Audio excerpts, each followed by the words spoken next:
Okay, good morning. My name is Laszlo Gaspar. I'm the head of global sales for Siemens Convergence Creators, and I represent the smart video engine technology and the OTT platforms. And what we're here to kind of discuss today, as you can see in the background, is the notion of build it and they will come. And we're going to try to help you understand that notion is, in today's world, passé. Yeah? Because it is build it if they will come, but it is also will they stay and will they pay. When I first started putting these slide deck together, I thought to myself, maybe this is the slide I should put up. The Gaspar kids, those are mine. Because if anybody wants any insight into what today's audience is all about, hang out for an hour with my kids and ask Lily in the morning, hey, what are you going to do? How are you going to consume your video today? She's going to say, is little Laz with me? And if it is, it's a completely different answer than if she was alone. And more importantly, will they play nice and how much will it cost, right? So the interaction between these kids and the interaction with them solo in their social media spheres influences their behavior and their consumption models. And those consumption models have to then be reflected in the build it. Too many folks are out there building products, and they build products that they have a big dream of. And that dream is, for them, to a passion. I know what I'm building. I'm going to build a baseball field, and people are going to come to that baseball field, and they're going to be thrilled to be watching this baseball game. And so they build it, and the people come, and in the old days, maybe they stayed. But in today's world, if that baseball field doesn't change, and it can't be changed in a malleable format, then those people are going to leave. And you're going to lose that audience, and you're going to have a big investment that you're stuck with. So you have the only choice you have is to react to that audience and rebuild that stadium, or rebuild that field, or rebuild that app. And that's costly. Today's OTT landscape. TechSci report estimated that by the year 2021, there will be a $65 billion market in the over-the-top television marketplace. And broadcasters and studios and content providers are all struggling. They're trying to figure out how to get a fair share of that market. And that fair share of that market, unfortunately, is going to be defined, or fortunately, depending on your perspective, by the audience and your ability to build it. They come, you refine, they rebuild, you refine, you understand the audience, and by the end of the day, you hit some kind of symbiotic pace that allows your product to be sticky and to resonate with that audience. Audience size and the time they stay is a direct reflection and is a positive correlation to how much money you can earn in the OTT space.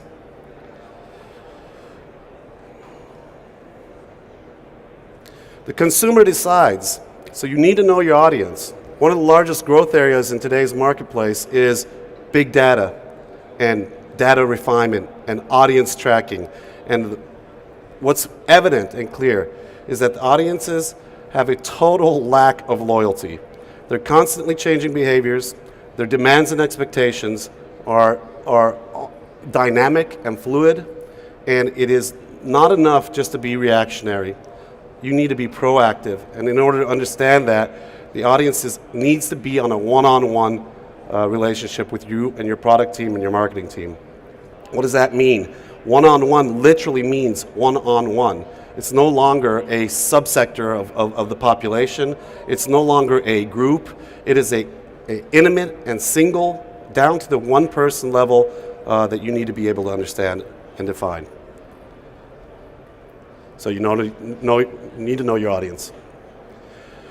Today's consumers want tomorrow to happen yesterday. The notion of building it and they will come and one size fits all, again, is passé. It can be one of the most costly mistakes a company can do.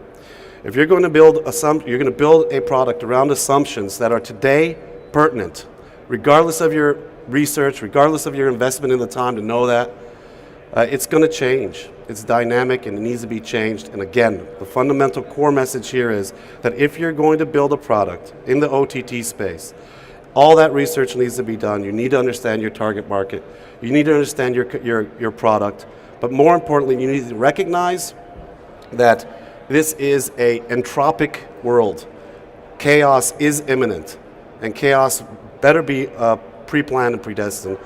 Otherwise, you will be chasing your tail, building a large product, investing huge money into a product that does not generate the yield that you want or the expectation of the revenue flow. Content choices, consumer loyalty. You would look at this graph and you would think, boy, I got a ton of content out there, and content is still king. People come to content. If you have great content, they will come to it. But the direct correlation between content being king and your content selections does not necessarily reflect consumer loyalty, because the very nature of the industry and the volume of content out there and the capacity to deliver good content is challenging the sticking power of any one given group's content. The Wall Street Journal wrote a report, Netflix, the monster that's eating Hollywood. Netflix is budgeted to do $6 billion in original content this year. That's a $1 billion increase from 2016. That massive investment into giving audience content is still not enough to deem loyalty. If content is king, then live is the emperor, right? So again, same Wall Street article, VP Global Operations Colin Morrison from Ericsson says, consumers now expect entertainment experiences that are as personal and as real-time as their smartphones, right? They're not coming to sit in front of a television, they're coming to look at their devices, and there's no room for error. If you can't offer that experience, regardless of your content, then you are going to lose that audience and they will go to another service that's delivering something more pertinent.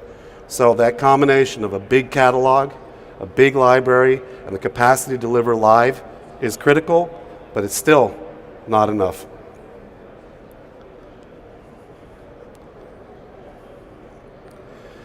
So what are we talking about? You got great content, you got live events, you've built yourself this wonderful platform. The truth of the matter is that just as malleable as your content stream and your content library has to be, your UI has to be. Because the way that people consume content today is not the same for you, and you, or not the same if the three of you are sitting together. The people are looking at this content in a very personal manner. They expect to be attached to that in a very intimate and personal manner. That user experience is defined by that individual. A good example of this is what the gaming industry has done. If you go back to my slide and you see my 4 kids sitting there, I can guarantee you that Neve, my 12-year-old, is not going to play the same game in the same manner. She's building her own avatar, she's changing the look and feel of it, and in fact, many of the forward-thinking games are delivering a different game in and of itself based around the profile that's built. It's really important to understand that the personal effect has to be more than just offering different content packages. It has to offer a different way of looking at it. And so that means that your UI has to be flexible. And the only way to do that is to have a mechanism or a machine that allows you to change that UI dynamically on the fly and refined against that dynamic changing audience expectation. And they are entitled, they feel entitled, and you need to enable that.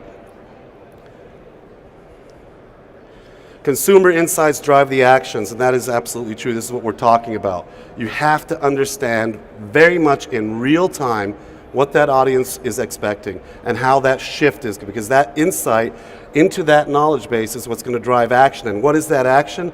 Consumption. And what is that consumption? Revenue. If we're going to stay in the revenue game and you want to make some bucks on this, in this industry, you better be insightful and stay pertinent and stay live as real time as possible. And then ultimately, impactful promotional and packaging. Here's another variable. You've got great content now. You've got live events. You're feeding a real-time scenario. You've got a user interface or UX that's malleable, and you can change it on the fly. You're closely linked with your audience feedback. You're understanding their pulse. But ultimately, now you've got to connect all that to the revenue-making machine, which is your marketing department, which is your promotional department. And it can no longer be reactive. You've got to be proactive. So you need a machine that has a mechanism that can message these folks and put promotional information in front of them based across real-time analysis of what's happening in the marketplace at the individual level. That's applicable at advertisement, but it's just as applicable at promotion. Another classic example, Lily, my 17-year-old, just turned 18, birthday yesterday. She is very consumed at the moment with a particular item, and that is going to university. And where is she going to go to university? She's going to university in Glasgow. Cold, freezing. Now her drive is all about what do people wear in this cold, freezing area, because we live in Southern California, right? If you're not on that pulse, you're missing an opportunity. So if I have a catalog of warm clothes from Scotland, and I can get that in front of Lily, she's going to have a purchasing capacity, and she's going to probably be impulsively buying. So it's a big way to generate revenue, and you need to keep all that together. Opening the aperture. This is the concept of this is you got to be understanding that the world today, the audience today is not static. It's also not centralized in any one location. It's not centralized in what they're going to utilize to consume. It's centralized in their individual need, and it's again going to change. They will very likely be looking at their iPad. Maybe it's an iPhone. Maybe today it's going to be, hey, all my friends are together, so we're going to put it up and we're going to cast it onto the big screen. You have to open the aperture as wide as possible and allow for as many devices as possible. There is a diminishing return rule, and you've got to think about that. Right now I'm going to invest in a Windows device. Maybe the percentage of the audience that's consuming on the Windows is different for a group that's centric around Xbox and that has that Windows kind of environment. Otherwise, it could be a lost leader, because the percentage return on it is maybe 2% of the audience or less than 1% of the audience out there consuming.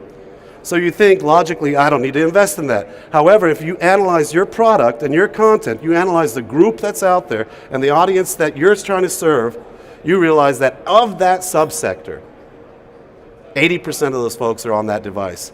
Then your strategy needs to change, and you need to be in tune with that. Also, you need to leverage multimedia content, leverage the trends. What audience is using what? Are these the Facebook people, Snapchat people? Who knows? You name it. You need to understand that and leverage that, because that's the quickest way to build audience in almost an exponential manner. Localization and social sharing, back to that concept.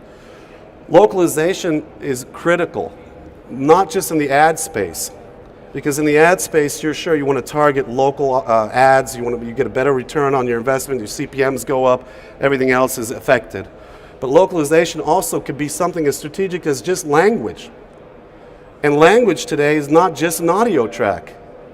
An Arabic viewer does not want to just hear the Arabic piece. He needs his user interface, the app, to also reflect that change in language. If I'm going to select Arabic, I need that Arabic app to switch left to right, right to left, not just the audio track, because functionally it doesn't fit that audience at a local level. Multi-language and multiple user interface interactions, another critical thing.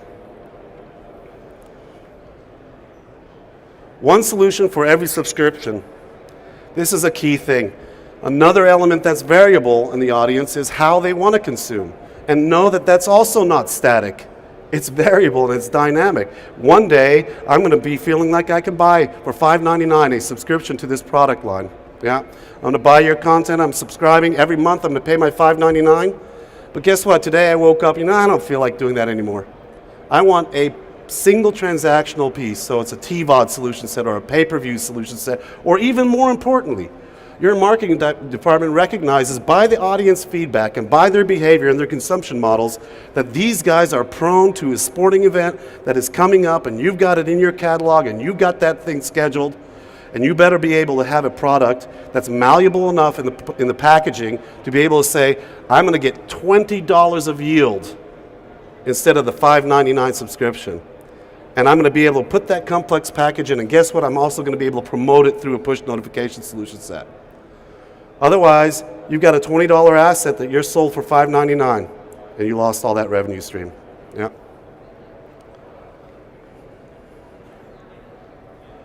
Build and leverage communities. One of the big challenges of getting into the OTT space is that the platforms themselves can be pricey. can be daunting. So what do you do if you are a specialized group? Let's take, for example, an opera, San Francisco Opera. San Francisco Opera has a membership of 30,000 people that annually pay every single year. They're loyal members of the San Francisco Opera. That San Francisco Opera yields 30,000. 30,000 is not a significant number. You're not going to get ad revenue generated off a 30,000 foot base. You're also going to have to charge exponential amounts of money to cover the investment that you need to make that happen. So what are your options? Your options are multi-tenancy. And multi-tenancy means you find like groups, the New York Opera, or possibly a theater group somewhere, or something that has a like community and a like feel that automatically boisters. Now you got 10 of those groups, and you got now not 30,000 folks, you got 300,000 folks. And that 300,000 folks driving through to your the tenant product is now significant enough to generate ad, or better yet, it's significant enough to draw more eyes, and it becomes an exponential growth product. How do you do that? Multi-tenancy means, hey, I've got a product and you can rent from me. You can rent part of my OTT platform. The downside of that product, that mold, is that everybody gets the same product. And it's 30,000 folks out there in groups of 30,000, and every single one of them loses its identity. The brand loses its identity because the product looks the same. The functionality is the same. The packaging is the same. So multi-tenancy can be supported in a different manner. And not plugging our product, maybe I am, but our product allows you to have that multi-tenant structure, utilize one platform, but attach your own user interfaces, your own apps, your own monetization schemas, get full utilization, the full power of that product, but you're only paying rent. And you're not buying the infrastructure, and you're not paying the building. And that kind of technology is, again, that malleable technology that allows the back end to manipulate the front end. Keeps your brand identity separate, but you're leveraging the community effect. All the numbers that are coming through that content or through that portal are there. And you suddenly have a whole different game in front of you. How does that work? Let's take a look here. So this smart video engine sits in the middle. Here are all the different tenants, tenant 1, 2, 3, 4, and 5. And basically this smart video engine owner, the admin super user, could be a conglomerate, it could be you could buy it and then rent, sublease all these pieces. But in effect, this admin super user has the right to offer that rental structure full administration rights or none.